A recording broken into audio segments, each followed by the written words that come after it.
আমি আমি দাখিল পাস করেছি 99-এ, আলিম পাস করেছি 2001, ফাজিল পাস করছি 2003, কামেল হাদিস পাস, কামেল ফেকার 7, 13তে সহকারী নিবন্ধন, 14তে প্রভাষক নিবন্ধন। চাকরিও নিয়েছি, চাকরিও ছেড়েছি। আমাকে সার্টিফিকেট দিয়েছে মাদ্রাসা বোর্ড। আমাকে সার্টিফিকেট দিয়েছে কোন বোর্ড? মাদ্রাসা বোর্ড। কিন্তু আপনি হাতের লেখায় আর মেধার মাধ্যমে যেই লেখনী আপনি লিখেছেন সেটার সার্টিফিকেট মাদ্রাসা বোর্ড দেয়।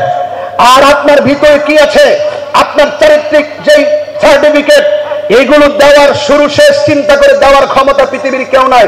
তোমরা যারা রাসূলের পাকের চরিত্রের উপরে কথা বলতে চাও, মনে রেখো রাসূলের পাকের চরিত্র, রাসূলের পাকের সিরত, রাসূলের পাকের সুরত, রাসূলের পাকের হাকিকত, রাসূলের পাকের জাত, রাসূলের পাকের সিফত এই পৃথিবীর কাহারে দেওয়া না, এটা স্বয়ং আল্লাহ দিয়েছেন। কথা বলেন ঠিক কিনা? তোমরা কি বলবা? বলতে থাকো, আমরা শুনতে থাকি। গায়ে যেহেতু ইমামে আলী মুকামের মহব্বত আছে, কনফিডেন্স যেহেতু ভিতরে সুদৃঢ়, এই জন্য আমরা কাহারও কথায় বিচলিত নয়। রাসূল পাকের মর্যাদার কথা বলছিলাম। আমি বারবার বলছিলাম ইসলামী সংস্কৃতির মূল উপাদান হচ্ছে ঈমান, এবং ইসলামী সংস্কৃতির আলোকে নিজের জীবনকে গঠন করার মূল ভিত্তি হচ্ছে কোরআন এবং সুন্নাহ। আমরা এমুকের কথা শুনবো না, আমরা তমুকের কথা শুনবো না।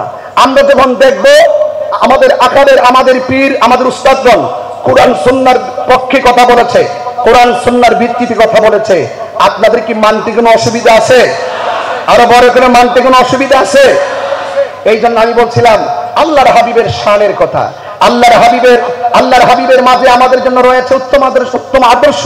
এই জন্য আল্লাহ বলছেন লাকাদ কানা লাকুম ফি রাসূলিল্লাহি উসওয়াতুন হাসানাহ, নবী পাকের মধ্যেই আছে আমাদের জন্য উত্তম আদর্শ। কথা বলেন ঠিক কিনা?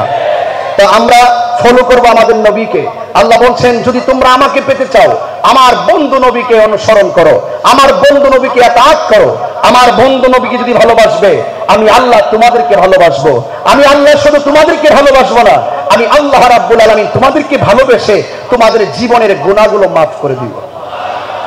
তাই রাসূল কি আমাদের মতো বললে কি ঈমান থাকবে? আরো জোরে ঈমান থাকবে?